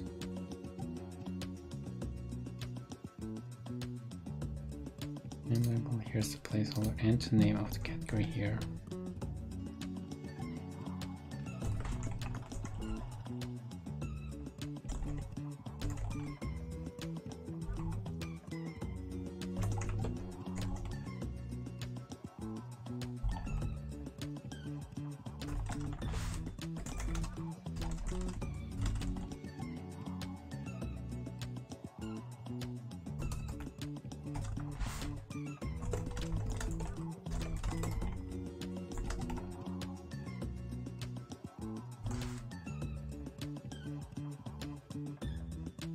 Okay, no color picker, no icon picker, is that right?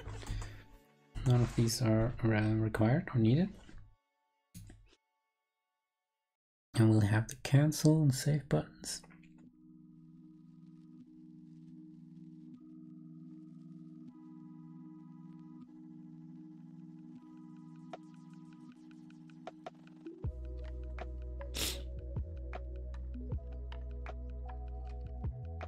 And on iOS, if there is an existing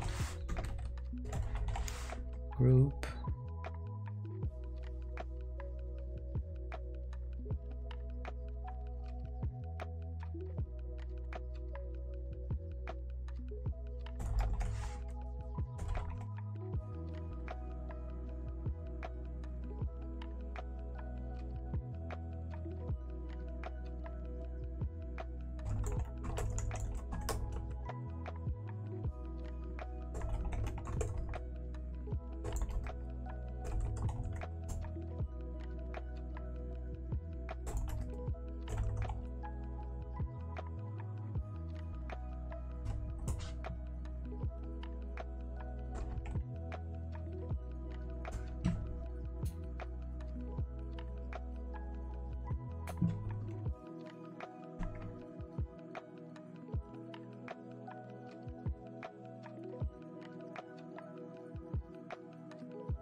Alright, this should be it. Let's go to settings, category, edit group, settings, edit category group. And this is not building because some things are still missing. Oh, some imports.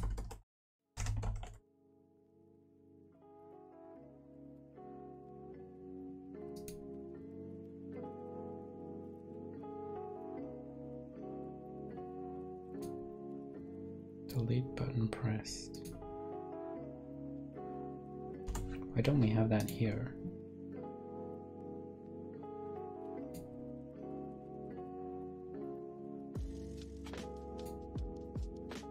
Oh, we do. I forgot to copy.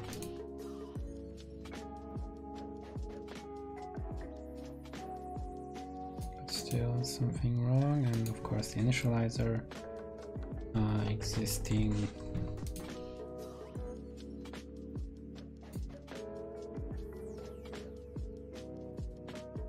is nil. Existing category group is nil. That's it. This is building. Let's see the preview.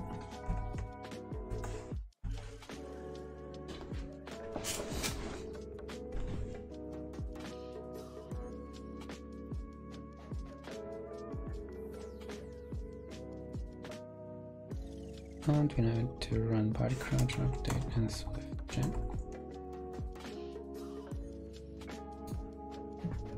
Let's refresh the preview.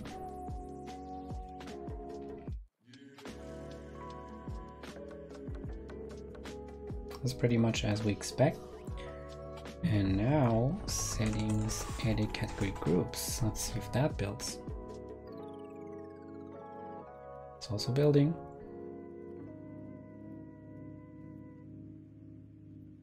To that view and see its preview.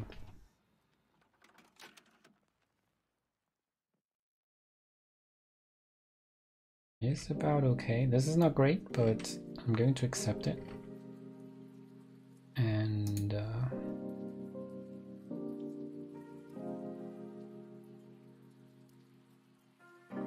let's run against iOS. If that builds. Nope. Of course, this is supposed to be iOS. Category group entry view.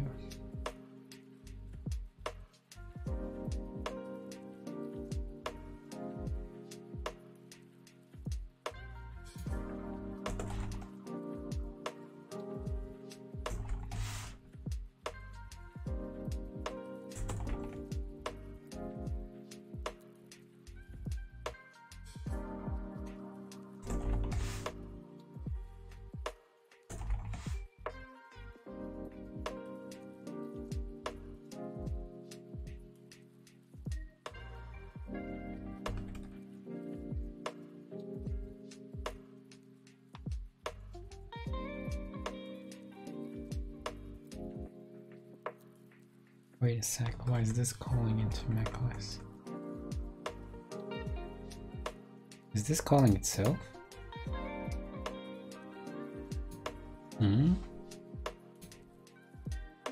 Wait, that doesn't make any sense. Let me check on the settings categories view. Category entry view iOS, macOS.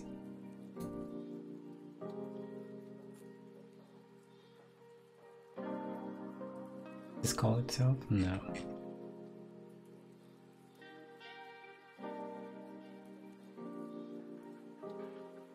So that's actually something we're reusing on both platforms. Interesting. In that case, this is just that. And just like that. If not OS, Mac OS. And then the columns should be just view. Same as here. Let's do the same fixes there as well.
I don't get this issue.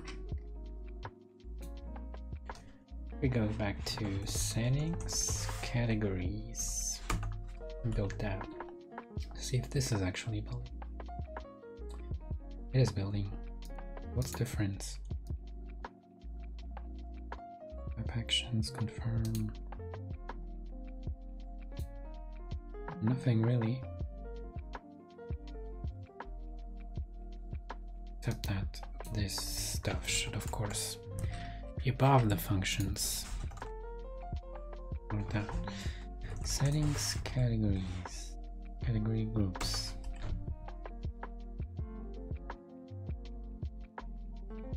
Okay, what else is failing? No, this is really the only issue.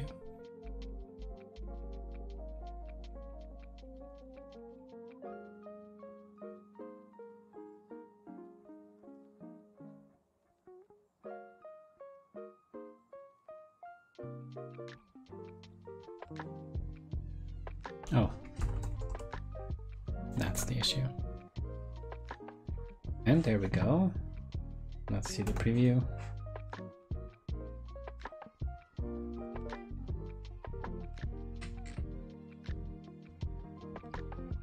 Looking good. Let's run the Mac app now and the iOS app to see if everything is working as expected. And of course, something is still not building. And that's because now we need to pass the context. No problem.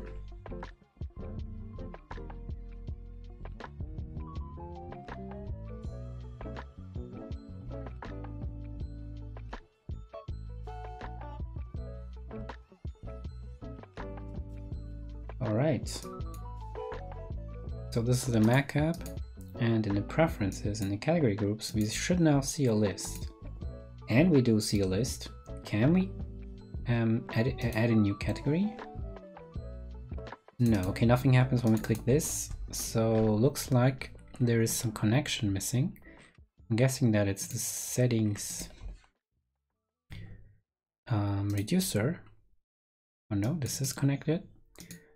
But the settings category groups reducer, group state, groups action is connected. Then maybe the category groups reducer is not connected to the... Ah, it is. Okay, I don't know why that's not working. We'll elaborate that. But let's see the edit. It's also not working. Is this still working? Yes. And this too. Let's see if it's working on iOS. Maybe it's a macOS only issue.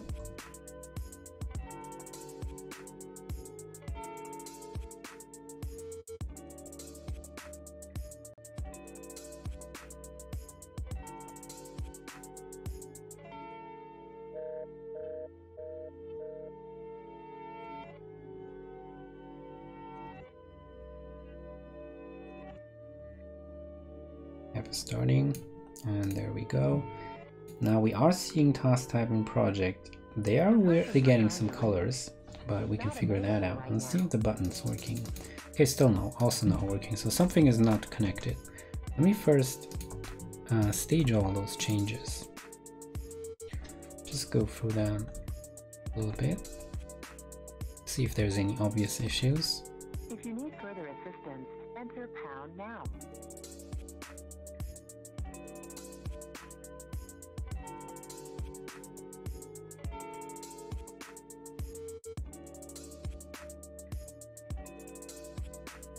Please leave your name, number, and a message after the tone.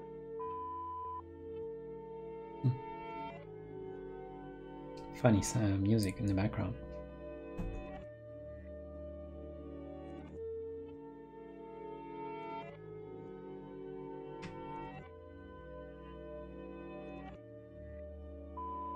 Goodbye.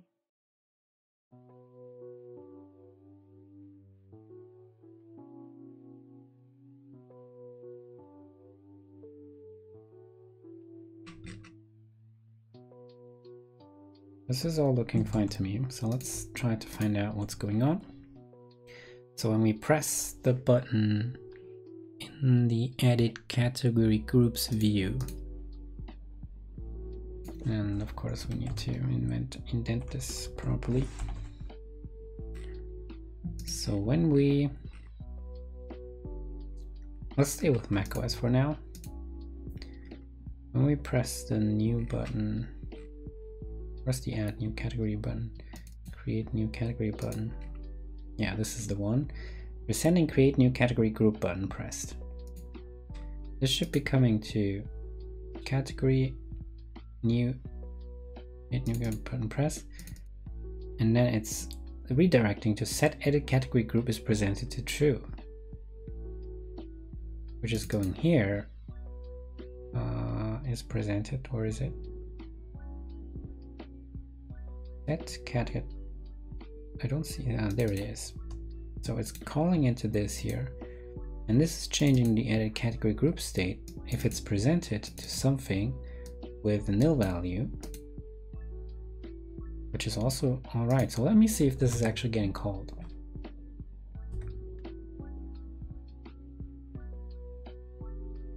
Oh wait, category groups, I mean. Looks like it is getting called because my Mac is hanging, so yeah, it is getting called. In that case, this is not the issue. So as this is getting called, this is changing the state. Edit category group state. Let me see if that is actually being used here. Nope, it's not.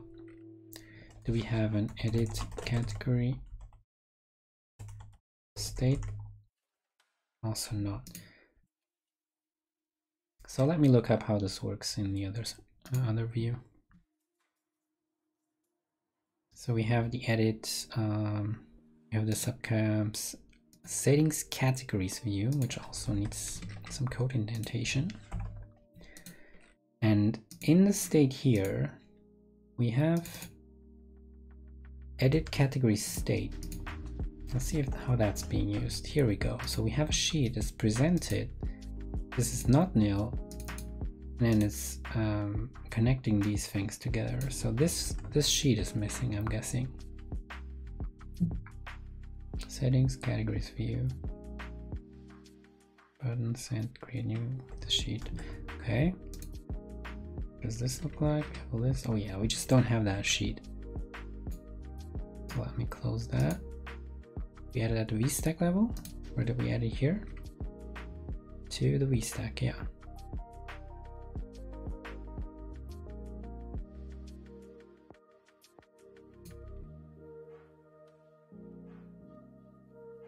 Groups view.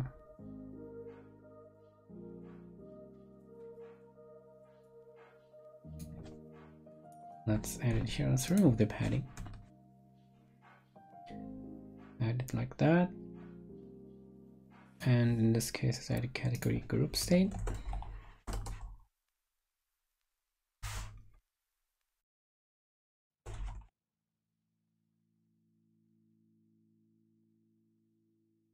Category groups actions at edit category group is presented. Now we're showing edit category group state.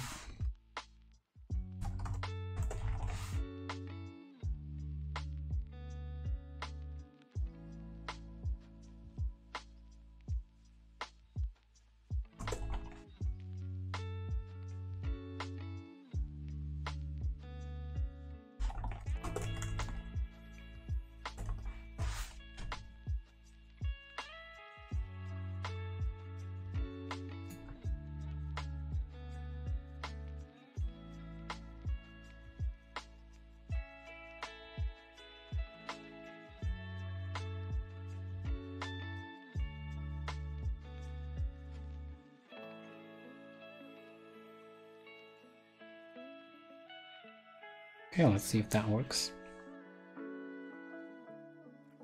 Now we are here, clicking into new. Oh, I think we built the iOS app. Let's try both.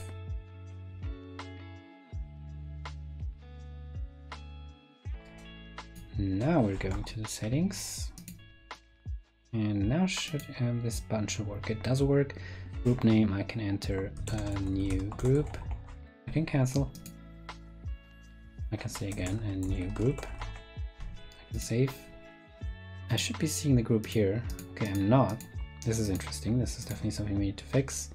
But let's see if everything in here works. I'm in a new group 2. Save. Delete. I want to delete this category group. Are you sure? Delete. And we're getting a crash again, and we have the same issue here as well. So let's go with the same fixes, which should be that. Let's try again.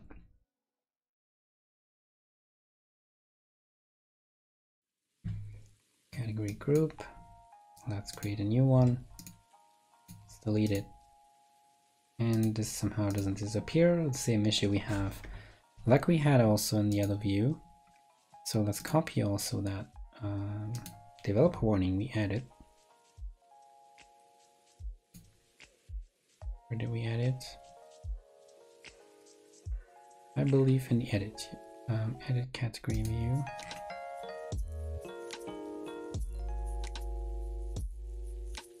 Let me just search for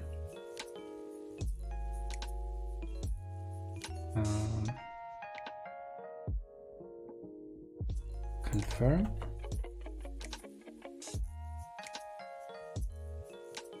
This is it.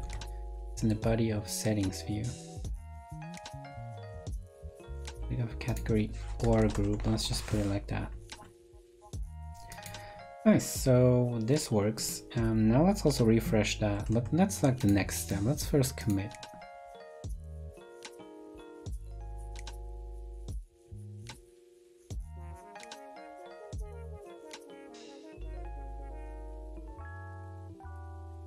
Okay, so what we've done is add category group edit plus finish category groups lists screen. This pretty much works with a small adjustment. Also passes lint.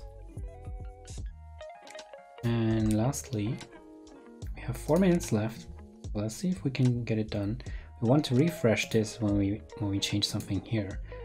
So I think we need to have some common state where both can get informed, or at least I think this needs to be informed from changes in here. Not so much the other way around. Yeah, so if I want to change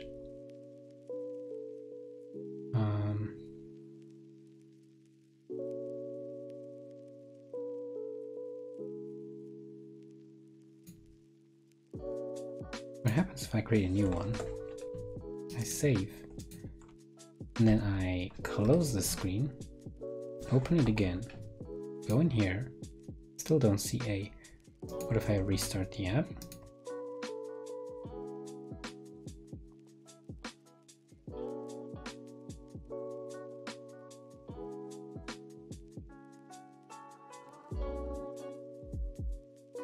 Yeah, it's here now.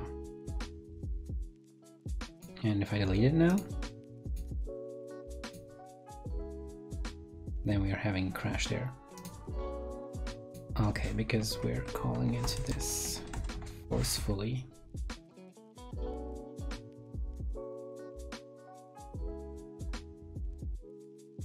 How can we communicate between the views?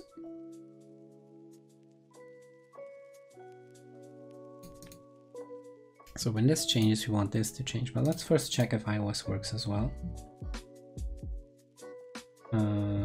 Let's actually make this a bit shorter. I don't expect as many entries in the category groups, so let's make the view height like 100, and let's run it on iOS.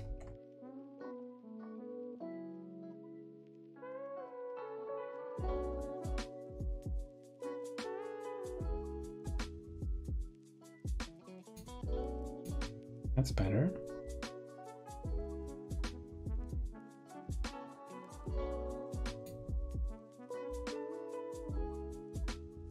Does it work?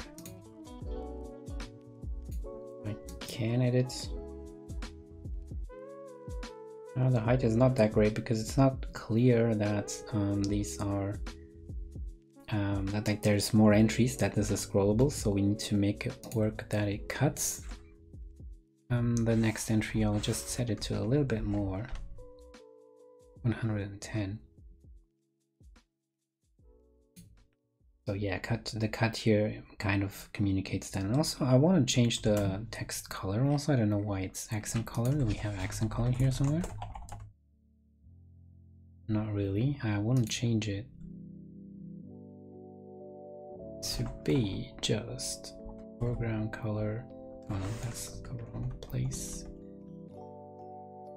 I want to put it into, where's the dot name being called? Here we go. And let's make foreground color primary. Now it should be black. On light mode at least. There we go. And what does this look like in dark mode? Can we switch easily? Toggle appearance. Yeah, that looks fine.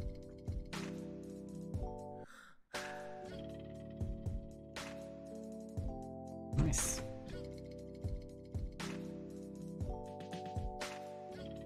And with that in place, I think 2 seconds left. Okay. So this is basically the stream for today. And I am going to stop here. But let's write down what's the next thing we need to do. So we were at doing this. And it's basically done. But when a new category is added or changes in category groups,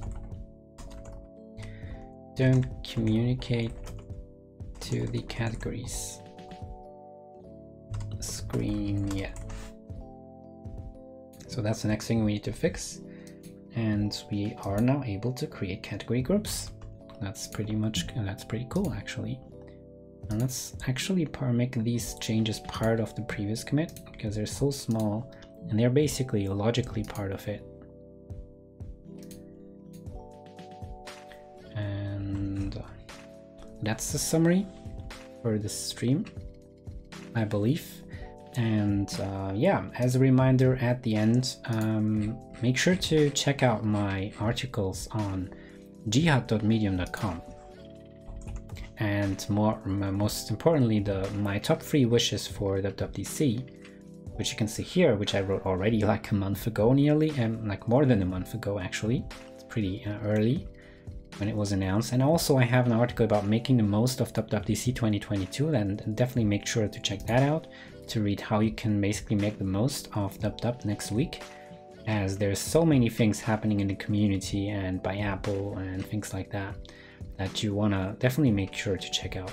Also, don't forget, if you haven't done that yet, to register for the digital lounges. So you can go to apple.com/WWDC, and you'll see that you can click here to lounges, and you have to register with your Apple account. So if you haven't done that yet, make sure to do it, as this will give you access to a Slack channel or to Slack. Apple will invite you there, and you'll be able to discuss during the week, next week, new APIs and things like that. And you can also follow other people discussing there. And that's definitely something you should do. I don't know why this is not open. I can only guess, but definitely make sure to register there.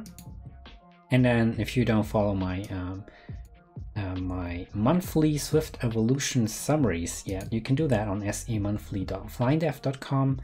Also make sure to follow me on Twitter, but more importantly, become a subscriber or subscribe for free on YouTube for Flying Dev, so we can reach that number 100 and I can change the name of the channel. And if you like this video, make sure to like it below, and if you're watching on YouTube. So thank you everyone who has joined in. I wish you all a nice weekend, and we'll catch each other in 2 weeks, because next week I'll not be streaming the Open Focus Timer instead. And I forgot to mention this, of course, this is really, really important.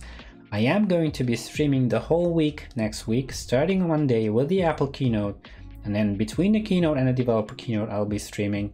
After the developer keynote I'll be joined by Geoff here. We'll be discussing basically the new announcements that were made there.